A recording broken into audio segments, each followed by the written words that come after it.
ಬಸವರಾಜ ಮಾಮೂಲಿಯವರು ಗೌರವ ಸಮರ್ಪಣೆಯನ್ನು ಸ್ವೀಕರಿಸಿದ್ದಾರೆ. ಅವರಿಗೆಲ್ಲರ ಪರವಾಗಿ ಅವರಿಗೆ ಗೌರವ ಸಮರ್ಪಣೆಯನ್ನು ಮಾಡಬೇಕು ಅಂತ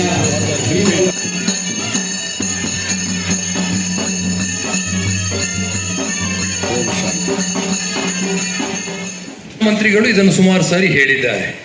ಸೊ ರಕ್ಷಣಾ ವ್ಯವಸ್ಥೆಯ ನಂತರದ ಘಟ್ಟದಲ್ಲಿ ಸಂಸ್ಕೃತಿ ಕೂಡ, ದೇಶದ ಸಂಸ್ಕೃತಿಯನ್ನು ಕಾಯುವುದು ಕೂಡ, ರಕ್ಷಿಸುವುದು ಕೂಡ ಮಹತ್ತರವಾದಂತಹ ಒಂದು ಪಾತ್ರ, ಕೆಲಸ ಅಂತ. ಆ ನಿಟ್ಟಿನಲ್ಲಿ ಸಂವಿಧಾನವನ್ನು ರಕ್ಷಣೆ ಮಾಡುವಂತಹ, ಸಂವಿಧಾನದ ಹಕ್ಕು ಅಥವಾ ಕರ್ತವ್ಯವನ್ನು ಜನರಿಗೆ, ಅದರಲ್ಲೂ ಕೂಡ ಈ ಡೌನ್ ರೋಡನ್ನು ಯಾರಿಗೆ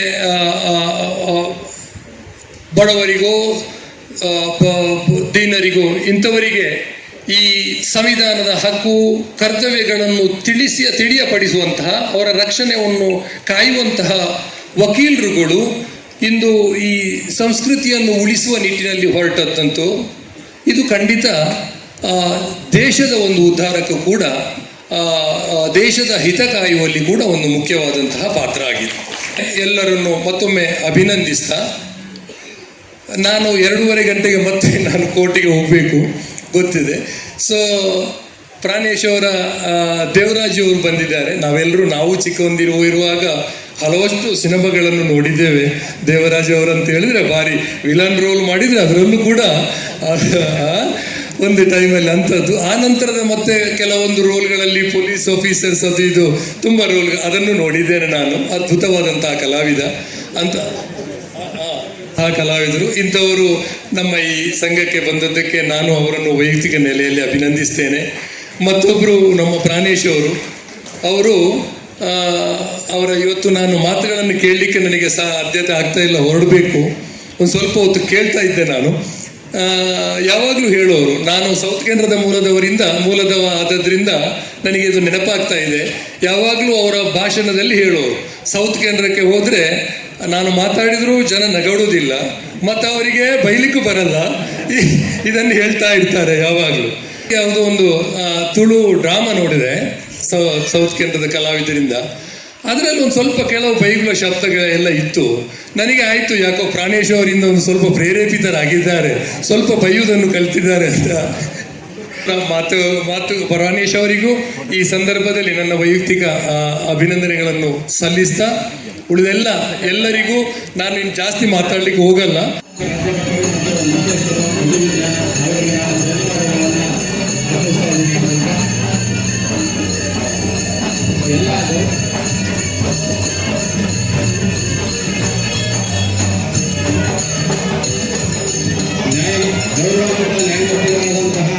ಪಾತ್ರರಾದ ನನಗೆ ನನ್ನ ಜೀವನದಲ್ಲಿ ನನಗೆ ಅನೇಕ ಬಾರಿ ಮಾರ್ಗದರ್ಶನ ಅಂತ ನಮ್ಮ ನಾಣಯ್ಯವರಿದ್ದಾರೆ, ಅವ್ರಿಗೆ ನಮಸ್ಕರಿಸ್ತಾ ಕಾರ್ಯಕ್ರಮ ಬಂದು ಸಂತೋಷ ಆಗುತ್ತೆ. ಯಾಕೆಂತ ಹೇಳಿದ್ರೆ, ಹಿಂದೆ ಹಿರಿಯರು ಒಂದು ಮಾತಾಡ್ತಾರೆ, ನಾವು ಯಾವುದೇ ವೃತ್ತಿ ಮಾಡಿದ್ರೂ ಸಹ ನಮ್ಮ ಮನಸ್ಸನ್ನು ಸಡಿಲಪಡಿಸ್ಕೊಳ್ಳೋದಕ್ಕೆ ಈ ಸಾಂಸ್ಕೃತಿಕ ಕಾರ್ಯಕ್ರಮಗಳು, ಈ ಕಲೆಗಳು ಇರಬೇಕು ಅಂತ. ಅದಿದ್ರೇ ನಾವು ತಕ್ಕ ಮಟ್ಟಿಗೆ ಆ ಮನುಷ್ಯತ್ವನ ಉಳಿಸ್ಕೋತೀವಿ. ಇಲ್ಲದಿದ್ದರೆ ದುಡಿತಾನೆ ಇರ್ತೀವಿ, ಕೆಲಸದ ಕಡೆನೇ ಗಮನ ಇರುತ್ತೆ, ಎಲ್ಲೋ ಒಂದು ಕಡೆ ಆ ಸಂಸ್ಕೃತಿನ ಕಲ್ಚರ್ನ ಎಲ್ಲ ಸೋಲ್ತಾ ಇರ್ತೀವಿ. ಹಾಗೆ ಬೆಳಿತಾನೆ ಇರಬೇಕು. ಒಂದು ಮಾತಾಡೋದು ಎಲ್ಲಿ ಯಾರು ಅಬ್ಜೆಕ್ಷನ್ ಅಂದ್ಬಿಡ್ತಾರೋ ಅಂತ. ಆದರೂ ಇನ್ನೊಂದು ಮಾತಿದೆ, ಲಾಯರ್ಸ್ ಮೇಕ್ ಗುಡ್ ಸ್ಪೌಸಸ್ ಅಂತ. ಯಾಕಂದರೆ ವಾದ ಮಾಡತಕ್ಕಂಥದ್ದು ನ್ಯಾಯಾಲಯ ನನಗನ್ಸೋದು ಏನಪ್ಪ ಅಂತ ಹೇಳಿದ್ರೆ, ಅದು ಬರೀ ವಾದ ಮಾಡ್ತಕ್ಕಂಥ ಒಂದು ಕೊಠಡಿಯಲ್ಲ, ಸತ್ಯವನ್ನು ಸಂಶೋಧನೆ ಮಾಡ್ತಕ್ಕಂಥ ಒಂದು ಮಂದಿರ ಅಂತ ನನಗನ್ಸುತ್ತೆ. ನಂಬಿಕೆ ಇರೋದ್ರಿಂದನೇ ನಾವು ನಮ್ಮ ಡೆಮಾಕ್ರಸಿ ಇವತ್ತು 75 ವರ್ಷ ಇದೆ ಅಂತ ಹೇಳ್ತೀನಿ. ಯಾಕೆ ಅಂತ ಹೇಳಿದ್ರೆ, ಯಾವುದೇ ದೇಶದಲ್ಲಾಗಲಿ ನ್ಯಾಯಾಂಗ ಭದ್ರವಾಗಿಲ್ಲದೆ ಇದ್ದರೆ ಯಾವುದೇ ಡೆಮಾಕ್ರಸಿ ಉಳಿಯೋದಿಲ್ಲ. ಡೆಮಾಕ್ರಸಿಗೆ ನ್ಯಾಯಾಂಗನೇ ಸ್ಟ್ರಾಂಗ್ ಫೌಂಡೇಶನ್. ಆ ನಂಬಿಕೆ ನಾವು 75 ವರ್ಷ ಉಳಿಸ್ಕೊಂಡ್ಬಂದಿದ್ದೀವಿ ನಮ್ಮ ದೇಶದಲ್ಲಿ. ಇನ್ನೂ ಮುಂದುವರಿತಾ ಇದ್ದೀವಿ, ಖಂಡಿತವಾಗ್ಲೂ ಮುಂದುವರಿತೀವಿ. ಯಾಕೆ ನಮ್ಮ ನ್ಯಾಯಾಂಗ ಸಿಸ್ಟಮ್ ಆಗಿದೆ. ಸ್ವಲ್ಪ ಕಷ್ಟ ಆಗ್ಬೋದು, ಯಾಕಂದರೆ ಲಾಯರಲ್ಲೆಲ್ಲ ಭಾಳ ಕಷ್ಟಪಟ್ಟು ಧೈರ್ಯಪಟ್ಟು ವಾದ ಮಾಡ್ತಾರೆ. ಆದರೆ ಕ್ಲೈಂಟ್ ಹತ್ರ ಫೀಸ್ ತೊಗೊಳೋದಕ್ಕೆ ಇನ್ನೂ ಹೆಚ್ಚು ಧೈರ್ಯ ಬೇಕಾಗುತ್ತೆ. ಸಿಸ್ಟಮ್ ನಡೀತಾನೆ ಇರುತ್ತೆ. ಈ ಸಿಸ್ಟಮ್ನಲ್ಲಿ ನಾವು ಬದುಕ್ತಾ ಇದ್ದೀವಿ, ಆ ನಂಬಿಕೆ ಇಟ್ಕೊಂಡಿದ್ದೀವಿ. ನಮ್ಮ ದೇಶನ ಗಡಿ ಕಾಯೋ ಯೋಧರು, ಸೈನಿಕರಾದರೆ ದೇಶದ ಒಳಗಡೆ ಆಗ್ತಕ್ಕಂಥ ಕೆಲಸಗಳಿಗೆ ನಾವು ಧೈರ್ಯವಾಗಿ ನಿದ್ದೆ ಮಾಡಬೇಕು, ಒಬ್ಬ ಸಾಮಾನ್ಯ ಮನುಷ್ಯ ಬದುಕಬೇಕು ಅಂತ ಹೇಳಿದ್ರೆ ಅದು ನ್ಯಾಯಾಂಗದ ನಂಬಿಕೆನೇ, ನ್ಯಾಯಾಂಗ ಕೊಟ್ಟಿರ್ತಕ್ಕಂಥ ನಂಬಿಕೆನೇ ಅದು. ಅದರಿಂದ ನಮ್ಮ ಡೆಮಾಕ್ರಸಿ ಇನ್ನೂ ಸ್ಟ್ರಾಂಗಾಗಿ ನಡೆಯುತ್ತೆ. ನೀವೆಲ್ಲರೂ ಅದಕ್ಕೆ ನಡೆಸ್ಕೊಂಡು ಹೋಗ್ತೀರಾ ಅನ್ನೋ ನಂಬಿಕೆ ನನಗಿದೆ. ಹೆಚ್ಚಿಗೇನು ಮಾತಾಡೋಕ್ಕಾಗಲ್ಲ, ಯಾಕೆಂದರೆ ನಿಮಗಿಂತೂ ಹೆಚ್ಚಿಗೆ ಮಾತಾಡೋಕೆ ನಮ್ಗೆ ಬರಲ್ಲ. ಕೂಡ ಹೋಗಿರೋ ನೀವೆಲ್ಲ ನೋಡಿದ್ದೀರಿ. ಅನೇಕ ಜನ ವಕೀಲರು ತಾವು ಮಾತಾಡ್ತಿದ್ರು ನನ್ನನ್ನು ಮಾತಾಡೋದಕ್ಕೆ ಕರೆಸ್ತಿರೋದು ನಿಜಕ್ಕೂ ನಾನು ಪುಣ್ಯನೇ. ನಮಗಿಂತ ಇವನೇನು ಅಂತ ನೀವು ಅಂದ್ಕೊಳ್ಳಿಲ್ಲ. ಕೇಳ್ತಿದ್ದೀರಿ ಮಕ್ಕಳಂತೆ ಕುಳಿತು, ನಾನು ಶಾಲೆಯಲ್ಲಿ ಬಂದು ಕೂತಿದ್ದೀನೇನೋ ಮಕ್ಕಳು ಕೇಳ್ತೇನೆ ಅನ್ನೋ ಅಂಥ ಮುಗ್ಧ ಭಾವದಿಂದ ಕೂತಿದ್ದೀರಿ. ಆದರೆ ನಿಮ್ಮ ತಲೆಯಲ್ಲಿ ಸರಸ್ವತಿ ನೆಲೆಸಿದ್ದಾಳೆ, ಬ್ರಹ್ಮದೇವರು ನೆಲೆಸಿದ್ದಾರೆ. ಹುಟ್ಟು ಹಾಕ್ತೀರಾ ಇಲ್ಲದ್ದೊಂದು ಹಂಗೆ ತಿದ್ದುಕತ್ತಾರೆ ನೋಡಿ ಕಾಮಿಡಿ.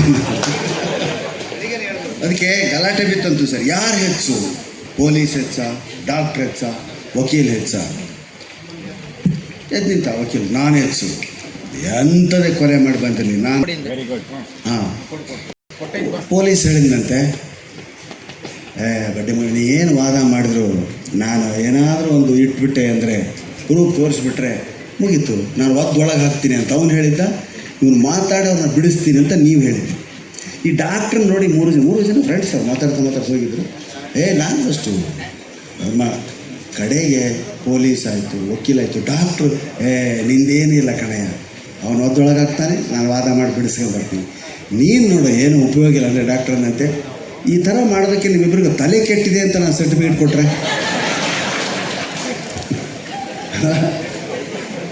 ಅದಕ್ಕೆ ನನಗಿಂತ ಕಿರಿಯರಿಲ್ಲ ಅಂತ ಬಸವಣ್ಣ ಹೇಳಿದ್ದು ಇದೇ ಕಾರಣ. ವೃತ್ತಿನೂ ದೊಡ್ಡದಲ್ಲ. ಎಲ್ಲ ವೃತ್ತಿಗಳವರು ಸಮಾನ ಮನಸ್ಕರು, ಸಮಾನ ಬುದ್ಧಿಜೀವಿಗಳು. ನಮ್ಮ ಮತ್ತೆ ಸ್ನೇಹ ಇದ್ದಾರೆ. ಇವತ್ತು ನನಗೆ ಸಂಬಂಧವೇ ಇಲ್ಲ, ನಾನು ವಕೀಲನೇ ಅಲ್ಲ. ನಾನು ಓದಿದ್ದು ನಮ್ಮಪ್ಪನ ಬಲವಂತಕ್ಕೆ BCom. ನನಗೆ MA ಮಾಡಿ ಲೆಕ್ಚರ್ ಮಾಡಬೇಕು ಅಂತ ತುಂಬ ಕನಸು. ಆದರೆ ನಮ್ಮ ತಂದೆ ಟೀಚರ್ ಇದ್ದರು. ನಮ್ಮ ತಂದೆ 3 ಜನ ಮಕ್ಕಳು. ನಮ್ಮ ತಂದೆ ಆರ್ಡರ್ ಬಯಸಿದೆ, BA BCom BSc 3 ಕೋರ್ಸನ್ನು ನನ್ನ 3 ಮಕ್ಕಳಿಗೆ ಮಾಡಿಸ್ಬೇಕು. ನಮ್ಮ ಅಣ್ಣನಿಗೆ BA ಮಾಡಿಸಿದ್ರು. ನನಗೆ ಒಳ್ಳೆ ಲೆಕ್ಕ ನನ್ನ ತಲೆಗೆ ಹತ್ತಲ್ಲ ಆದರೂ ನಾನು BCom ಮಾಡಿಸಿದ್ರು. ಯಾಕೆಂದರೆ ನಮ್ಮ ತಂದೆ ಪುಸ್ತಕ ಕೊಡಿಸ್ತಿಲ್ಲ ನನಗಿಂತ 1 ವರ್ಷ ದೊಡ್ಡ ಹುಡುಗಿ, ಸೀನಿಯರ್ ಮೋಸ್ಟ್ 1 ವರ್ಷ. ಅವಳು ಓದಿ ಬಿಟ್ಟ ಮೇಲೆ ಆ ಪುಸ್ತಕ ನಾ ತಗೋಬೇಕಾಗಿತ್ತು. ಅವಳು ಶೆಟ್ರು ಹುಡುಗಿ, BCom ಮಾಡಿಬಿಟ್ಲು. ಅವಳು BCom ಪುಸ್ತಕ ಇದೆ ಅನ್ನೋದಕ್ಕೆ ನಾನು BCom ಮಾಡಬೇಕಾಗಿತ್ತು. BSc ಮಾಡಿಬಿಟ್ಟು ಆರ್ಡರ್ ಬೇಕು ನಮ್ಮ ಅಪ್ಪನಿಗೆ. ನಾನು ಡಿಸ್ಆರ್ಡರ್ ಆಗ್ತೀನಿ ಅನ್ನೋದೇ ನಮ್ಮ ಅಪ್ಪನಿಗೆ ಗೊತ್ತಾಗಲಿಲ್ಲ. ಅದಕ್ಕೆ BCom ಓದಿದರೂ ಕೂಡ ನಾನು ಬ್ಯಾಂಕಲ್ಲಿ ಯಾಕೆ ಕೆಲಸ ಮಾಡೋದಾಗಲಿಲ್ಲ ಅಂದರೆ ನನ್ನ ತಲೆಯಲ್ಲಿ ಇದ್ದಿದ್ದು ಕನ್ನಡ ಸಾಹಿತ್ಯ ಮತ್ತು ಬೀಚ್. ಅವರೇ ನನಗೆ ಅಣ್ಣ ಹೆಸರನ್ನು ನಿಮ್ಮಂಥ ಹಿರಿಯರ ಮುಂದೆ ಎಲ್ಲ ಕೆಳಗಡೆ ಕೂತಿದ್ರಿ. ನನ್ನನ್ನು ಮೇಲೆ ನಿಲ್ಲಿಸಿದಂಥ ಬ್ರಹ್ಮರು ನೀವೆಲ್ಲ ನಿಜಕ್ಕೂ ನಾವು ಬೆಂಗಳೂರಿಗೆ ಬಂದ ಮೇಲೆ ಕಲಾವಿದರು ಒಂದು ಗುರಿಯನ್ನು ಕಾಣ್ತಾರೆ ಅನ್ನೋದಕ್ಕೆ ಈ ಮಾತು ಸತ್ವಾದಂಥ ಮಾತು. ಗಂಗಾವತಿಲೇ ನಾನು 2,500-3 ಸಾವಿರ ಕಾರ್ಯಕ್ರಮ ಕೊಟ್ಟೆ. ಆದರೆ 1,000 ಕಾರ್ಯಕ್ರಮ ಕೊಟ್ಟ ಮೇಲೆ ಇಲ್ಲಿ ಎಲ್ಲ ಚಾನಲ್ಗಳು ನಂದಾಗಿ ಎಲ್ಲಿಗೆ ಹೋಗೋದ್ರೆ ಕೋರ್ಟಿಂದ ನಾನು ನೋಟಿಸ್ ಕೊಡಬೇಕಾಯ್ತು, ನಾನು ಹಾಕಬೇಡ್ರಿ ಅಂತ. ಯಾಕೆ TV ನೋಡಿದ್ದೀವಿ ಸರ್ ಅಂತೇಳಿ ಈ ಕಾರ್ಯಕ್ರಮ ಕರೆಸೋದೇ ಬಿಟ್ಬಿಟ್ರೆ ಎಷ್ಟೋ ಜನ ನಮ್ಮಲ್ಲ. ಎಷ್ಟು ಅಂತ ಹೊಸದು ಹುಡುಕ್ತೀವಿ ಅಲ್ವಾ? ಹೀಗಾಗಿ ಈಗ ಚಾನಲ್ಗಳಲ್ಲಿ ಕಾರ್ಯಕ್ರಮ ಇದೆ. ಈ ಥರ ಕಾರ್ಯಕ್ರಮ ಬಂದಾಗ ಕಾರ್ಯಕ್ರಮ ಕೊಡ್ತಾ ನೀವೆಲ್ಲ ಆಸಕ್ತಿಯಿಂದ ಕೇಳ್ತಾ ಇದ್ದೀರಿ ಅಂತ ಹೇಳ್ತಾ ನನ್ನ ಮಾತುಗಳನ್ನು ಮುಗಿಸೋದಿಲ್ಲ, ಶುರು ಮಾಡ್ತೀನಿ ಅಂತ ನಾನೇ